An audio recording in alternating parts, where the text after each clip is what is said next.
So I'm just going to go over going to do a review of the session safety of my fartlek training session plan. So the first question is, how did safety considerations affect the allocation of roles and responsibilities? So if I was on my own, I would have been unable to run the session, but Paul Willis was present, so because he's trained as a coach, he was able to take the responsibility of the session safety into his own hands while I was in the role of running the session.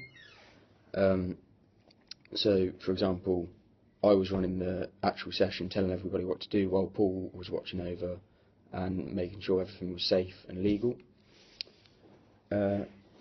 Next up, how did safety considerations affect your planned provision of equipment? So the only equipment we actually used was cones, like the big traffic cones, and the reason we chose these was because they're easily visible, so it's unlikely that anybody will run into them, and it also makes it easy for people to know where to go. And we also had marshals stood by them just to guide the runners around to be extra safe, so that they definitely didn't trip over them. Next, how did safety considerations affect the selection and use of the venue?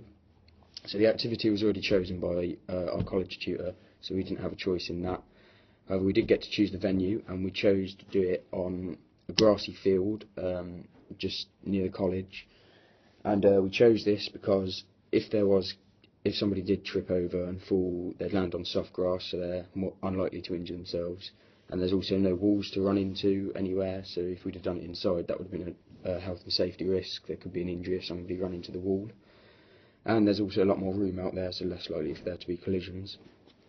And it was also nearby to a road, so if an accident did occur, an ambulance could be called and have a quick response. Next is, how did safety considerations affect what you needed to find out about the group? So, like with most things, we obviously asked at the beginning if anybody had any illness or injury. Nobody did, so that was fine. We also asked if anybody had any conditions such as asthma that might affect their running, and nobody had that either. And we did ask if anybody had disabilities, and the only thing that cropped up there was a lad in the group who had ADHD. However, we didn't see this as much of a